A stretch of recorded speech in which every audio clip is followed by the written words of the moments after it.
निगरान हुकूमत ने गैस के निर्खों में इजाफा कर दिया। घरेलू सार्फिन के लिए गैस 172% महंगी हो गई। इतलाक 1 नवंबर से होगा। प्रोटेक्टेड सार्फिन के लिए माहाना 25 से 90 मौकब मीटर गैस इस्तेमाल पर कोई इजाफा नहीं किया गया, लेकिन छोटे सार्फिन को अब हर माह 400 रुपए फिक्स चार्जेस देना होंगे। पहले यह रकम सिर्फ 10 रुपए थी। तंदूरों के लिए भी गैस की कीमत नहीं बढ़ाई गई। नॉन प्रोटेक्टेड घरेलू सार्फिन की कैटेगरीज में कम अज कम 50% इजाफा किया गया। माहाना 300 MMBTU गैस का निर्ख 3000 रुपए होगा। पहले ऐसे सार्फिन का बिल 1100 रुपए के हिसाब से आता था।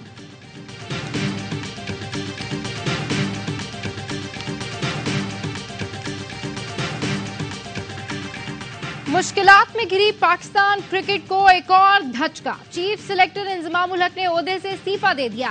पीसीबी ने इस्तीफा सराहते हुए मंजूर कर लिया। Inzamam ul Haq chairman management committee से मुलाकात के लिए गए। मुलाकात ना हो सकी तो इंजमाम ने दिल बर्दाश्ता होकर इस्तीफा भिजवा दिया। साबिक कप्तान कहते हैं, मेरा प्लेयर्स एजेंट कंपनी से कोई ताल्लुक नहीं। मुझ पर सवाल उठेगा तो बेहतर है एक तरफ हो जाऊं। अलग होकर पीसीबी को आजादाना इंक्वायरी का मौका दिया। कमेटी मुझे कसूरवार नहीं पाती तो चीफ सिलेक्टर का ओहदा दोबारा संभाल लूंगा। टीम से कहा है अपने बाकी 3 मैचेस बेहतरीन अंदाज में खेलें और जीतें। ज़का अशरफ कहते हैं, इंजमाम की कदर करता हूँ, दफ्तर में नहीं था इसलिए मुलाकात ना हो सकी। इंजमाम जब मुलाकात करना चाहते हैं मैं दस्तयाब हूँ। कमेटी बनाई गई है जो मुफाद के टकराव से मुताल्लिक इंक्वायरी करेगी।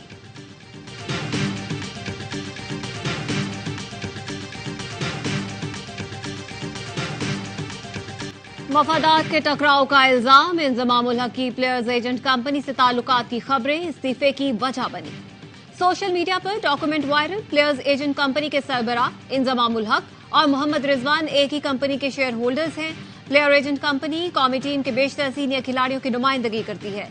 सवाल उठाया गया कि स्क्वाड में शामिल क्रिकेटर इंजमाम के साथ शेयर होल्डर हो तो ऐसे में वो कैसे गैर जानिबदार चीफ सिलेक्टर बन सकते हैं। मामले की वजाहत के लिए ज़का अशरफ ने इंजमाम उल हक को पीसीबी हेडक्वार्टर्स में तलब किया। मुलाकात न हुई तो चीफ सिलेक्टर ने बोर्ड को इस्तीफा दे दिया। तहकीकात करने वाली 5 रुकनी कमेटी के नाम सामने आ गए।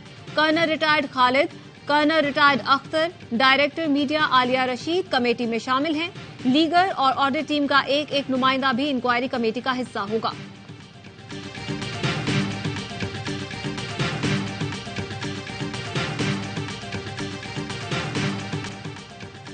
मेरे ख्याल में ज़का अशरफ ने स्टेडियम में होने के बावजूद इंजमाम उल हक से मुलाकात नहीं की, जिसकी वजह से उन्होंने इस्तीफा दिया।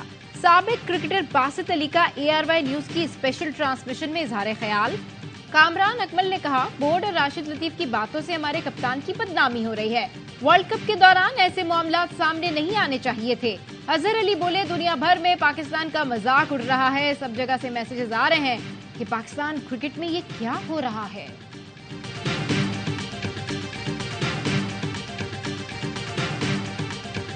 हर मैच डू और डाई, गलती की गुंजाइश खत्म। ग्रीन शर्ट्स के लिए जीत जरूरी। वर्ल्ड कप में पाकिस्तान अपना 7वां मैच आज कोलकाता में बांग्लादेश के खिलाफ खेलेगा।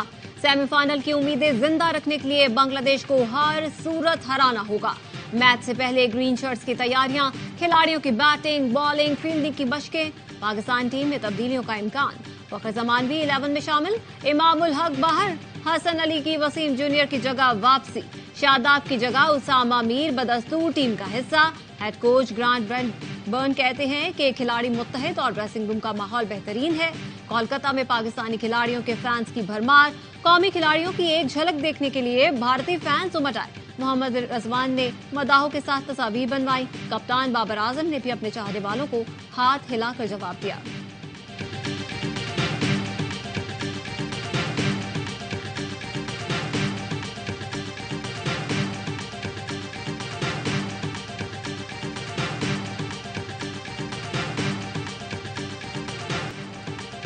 इंतखाबात मुकर्ररा वक्त पर होंगे। हल्का बंदियों का मरहला 30 नवंबर तक मुकम्मल हो जाएगा। Chief election commissioner Sikandar Sultan Raja कहते हैं, मिलकर मुनसिफाना और शफाफ इलेक्शन यकीनी बनाएंगे। चीफ इलेक्शन कमिश्नर और निगरान वज़ीर आला पंजाब की ज़ेर सदारत इजलास। इंतखाबात के लिए पंजाब हुकूमत की तैयारियों का तफसीली जायजा लिया गया। निगरान वज़ीर इत्तलात आमिर मीर की काबीना इजलास के बाद ब्रीफिंग। कहते हैं पंजाब में 50,000 पोलिंग स्टेशन बनाए जाएंगे। पंजाब काबीना ने 4 माह के लिए 2076 अरब के बजट की मंजूरी दे दी।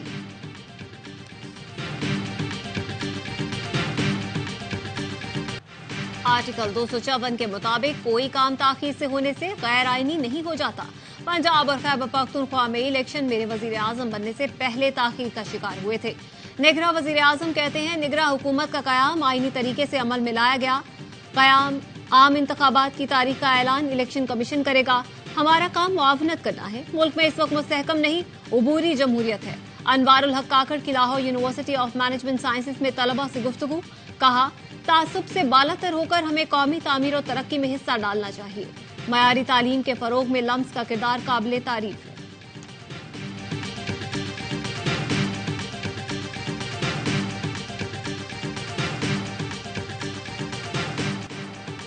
गैर कानूनी मुकीम गैर मुल्कियों की वापसी के लिए डेडलाइन कल खत्म हो जाएगी। 1 नवंबर से गिरफ्तार करके मुल्क बदर किया जाएगा। वफाकी काबीना की मंजूरी के बाद वजारत दाखिला के पुलिस और इंतजामिया को अहकामात।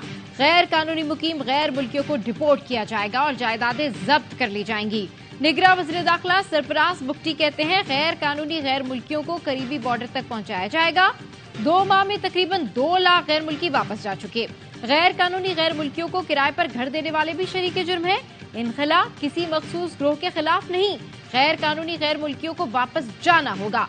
वज़ीर इत्तलात मुर्तजा सुलंगी ने कहा इनखला का बाकायदा निजाम वज़ा कर लिया। मुख्तलिफ शहरों में होल्डिंग एरियाज और आरजी कैंप्स कायम कर दिए गए।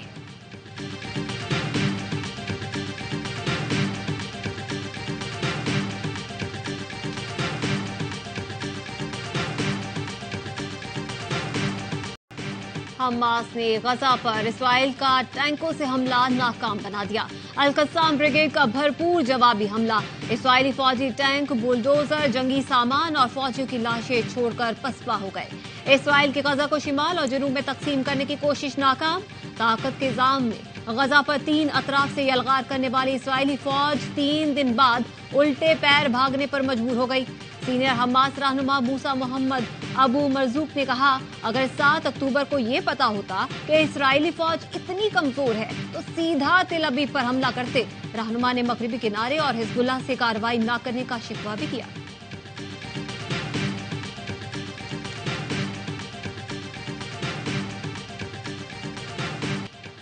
इसराइल की तैयारों से बमबारी, टैंकों से गोलाबारी, हर तरफ तबाही ही तबाही। अस्पतालों के करीब बमबारी, अल-कुद्स और अल-शिफा अस्पतालों की इमारतें लरज उठी। इसराइल की हजारों फलस्तीनियों की आमाजगाह, अल-कुद्स अस्पताल खाली करने की धमकी। इसराइली फौज जनीन में दाखिल, इमारतों को मिसाइल से तबाह कर दिया। 24 घंटे में गजा पर 450 हमले किए गए। मजीद 300 फलस्तीनी शहीद, तादाद 8,306 से बढ़ गई। गजा पर इसराइली बमबारी ने हर चीज तहस नहस कर दी। 32,000 इमारतें, 2,20,000 घर तबाह हो गए। मस्जिदें महफूज रही, ना गिरजाघर। 203 स्कूल भी तबाह हो गए। आलमी बैंक ने फलस्तीन इसराइल कशीदगी पर खतरे की घंटी बजा दी। कहा मशरिक वस्ता की कशीदगी तेल की आलमी कीमत बढ़ाने का सबब बन सकती है। गजा के अस्पताल पर इसराइली हमले के खिलाफ करारदाद सेनेट में पेश। इसहाक डार ने कहा हमें फलस्तीनी आवाम के लिए बामानी कोशिश करना होगी। हर मुतालिका फोरम पर अपनी आवाज बुलंद करना होगी। शहजाद वसीम बोले पाकिस्तान का फलस्तीन से दिली और जज्बाती ताल्लुक है। इसराइल ने एक बार फिर सफाक और दहशतगर्द मुल्क होने का सबूत दिया है। यूसुफ रजा गिलानी का कहना था फलस्तीन में खुराक अद्वियात की फराहमी के लिए दुनिया किरदार अदा करे। रजा रबानी बोले ये हुकूमत कश्मीर और फलस्तीन पर माजरत ख्वाह है। फलस्तीन पर बहस हो रही है। अफसोस की बात है कोई वजीर या दफ्तर खारजा का जिम्मेदार हलकार नहीं आया।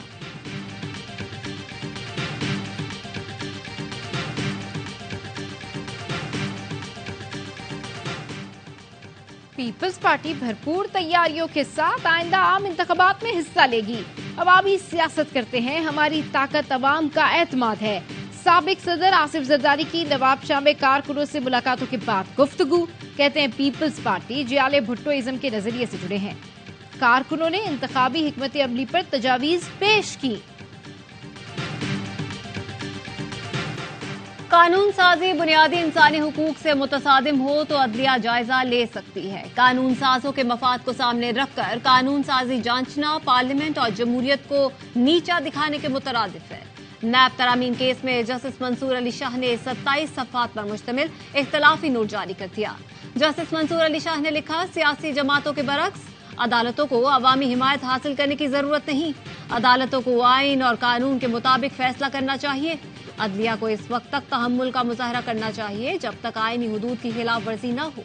पार्लियामान जो कानून बना सकती है उसे वापस भी ले सकती है। सुप्रीम कोर्ट ने 2-1 की अक्सरियत से नैब तरामीम को कालादम करार दिया था।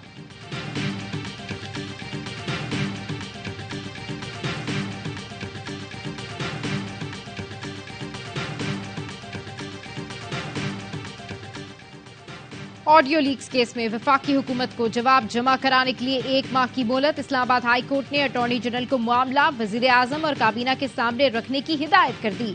जस्टिस बाबर सत्तार ने रिमार्क्स दिए। वजीर आजम हाउस, वजीर आजम, उनके खानदान और चीफ जस्टिस के खानदान की ऑडियोज लीक हुई। ऑडियो टेप के हवाले से मिजाज अथॉरिटी कौन है? ये नहीं हो सकता दफ्तरों और चैम्बर्स में हमारी गुफ्तगू रिकॉर्ड हो रही हो। अटॉर्नी जनरल की नजम साकिब के खिलाफ कार्रवाई की मुखालफत। इन कैमरा समात की इस्तदा। अदालत ने समात 1 माह के लिए मुलतवी कर दी।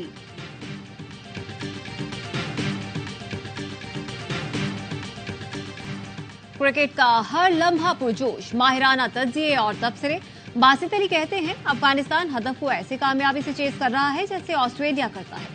कामरान अकमल बोले, अफगानिस्तान बहुत अच्छा खेल रहा है इसीलिए पॉइंट्स टेबल पर ऊपर आ गया।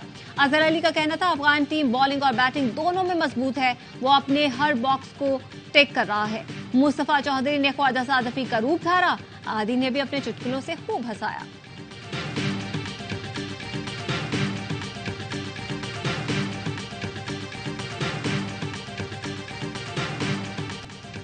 अफगानिस्तान ने वर्ल्ड कप में तीसरी कामयाबी हासिल कर ली। श्रीलंका को 7 विकेटों से शिकस्त दे दी। 242 रन का हदफ 3 विकेटों पर बासानी हासिल कर लिया। हशमतुल्लाह और अजमतुल्लाह ने 111 रन की शानदार शराकत बनाई। श्रीलंकन टीम पहले बैटिंग करते हुए 241 रन बनाकर आउट हुई। अफगानिस्तान ने वर्ल्ड कप पॉइंट्स टेबल पर 5वीं पोजीशन हासिल कर ली। मेगा इवेंट के तमाम मैचेस देखिए ए स्पोर्ट्स पर बराह रास्त।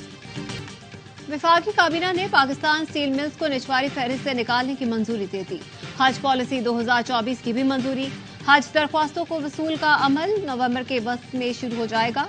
स्टेट बैंक का शरह सूद 22% पर बरकरार रखने का फैसला। अगले 1.5 माह के लिए मॉनिटरी पॉलिसी का ऐलान कर दिया। स्टेट बैंक का कहना है, फैसला करंट अकाउंट खसारे में कमी की वजह से किया गया। सितंबर में महंगाई की शरह 31.44 रही।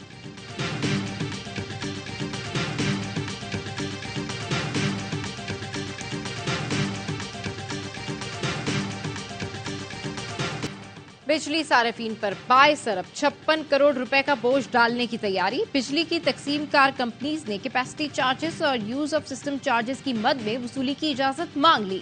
रवा माली साल की पहली सहमाही एडजस्टमेंट की मद में दरखास्त दायर। नेपरा में समाअत 14 नवंबर को होगी।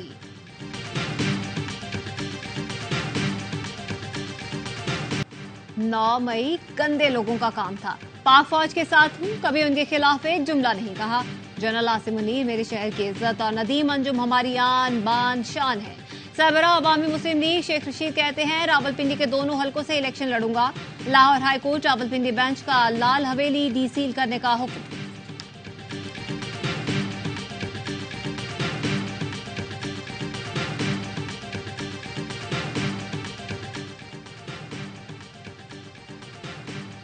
डीआई खान पुलिस ने पीटीआई रहनुमा कामरान बंगश को तहवील में ले लिया।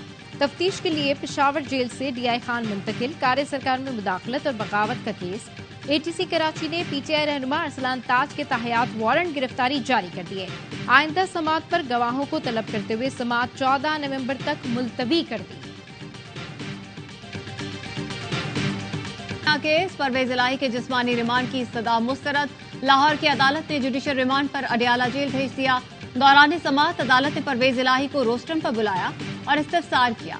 ये कहते हैं, गुज़श्ता रात को ये आपको लेकर जाना चाहते थे लेकिन आपकी तबीयत खराब थी। परवेज इलाही ने बताया, रात को कहीं लेकर नहीं गए, ये झूठ बोल रहे हैं कि मेरे साथ जाकर रिकवरी की।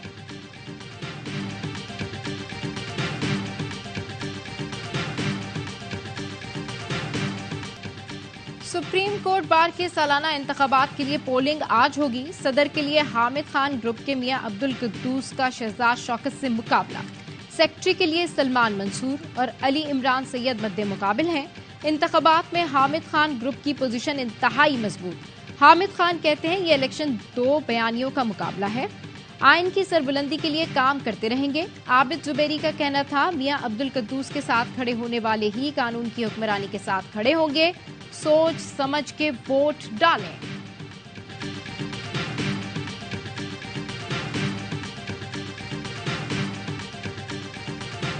मौलाना तारिक जमील के साहबजादे आसिम जमील की नमाज जनाजा अदा। आसिम जमील गुज़श्ता रोज गोली लगने से जाँ बहक हुए थे। मौलाना यूसुफ जमील कहते हैं आसिम बचपन से शदीद डिप्रेशन का मरीज था। इलाज की गरज से पिछले 6 माह से बिजली के झटके दिए जा रहे थे। उसने गार्ड से गन लेकर खुद को गोली मारी।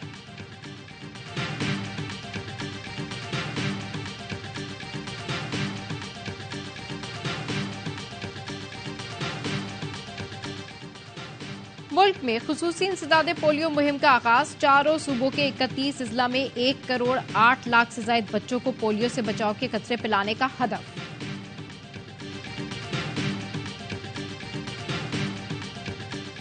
यहूदी नेतन्याहू के सियासी और फौजी मौक़िफ़ की कीमत चुका रहे हैं। हमास के पास कैद इसराइली खवातीन अपने वजीर आजम पर बरस पड़ी। अल-कस्साम ब्रिगेड ने नई वीडियो जारी कर दी। इसराइल ने जंगबंदी का मुतालबा मुस्तरद कर दिया। तर्जुमान के मुताबिक नेतन्याहू ने कहा 7 अक्टूबर से पहले की पोजीशन पर वापसी नहीं हो सकती। मैदान जंग में हमास से मार खाने के बाद इसराइल गजा के निहत्ते आवाम को सजा देने पर तुल गया। काबिज सेहूनी फौज ने एक बार फिर गजा का दूसरा बड़ा अल-कुद्स अस्पताल खाली करने की धमकी दी। आलमी इदारे सेहत और दीगर इमदादी इदारों का इजहार तशवीश। अल-शिफा अस्पताल में पनाह लेने वाले शहरियों का कहना है मुश्किलात के बावजूद साबित कदम रहेंगे। हमारे बच्चे, खवातीन और बूढ़े, हम सब बैतुल मक़दस पर कुर्बान होने के लिए तैयार हैं। गजा पर इस्राएली हमलों के खिलाफ दुनिया भर में एहतजाज। इसराइल से ताजिकिस्तान पहुंचने पर परवाज पर हुजूम का धावा। मुजाहिरीन ने इसराइली शहरियों की तलाश में मुसाफिरों के पासपोर्ट और फोन चेक किए। टोक्यो में हजारों अफराद का फलस्तीनियों से इजहार यकजहती। पोलैंड और बेल्जियम में इसराइली मजालिम के खिलाफ एहतजाज किया गया। स्पेन के दारुल हुकूमत मैड्रिड में भी लोग सड़कों पर निकले। ब्राजील में मुजाहिरीन ने फलस्तीनियों के हक में नारे लगाए। कनाडा के सूबे ब्रिटिश कोलंबिया में हरदीप सिंह निज्जर की याद में खालिस्तान रेफरेंडम। 65,000 सिखों ने आजाद खालिस्तान के हक में वोट डाला। सिख फॉर जस्टिस के रहनुमा गुरप्रवंत सिंह कहते हैं इंडिया के डिप्लोमेटिक मिशन में बैठे एहलकार सिख कौम के मुजरिम हैं।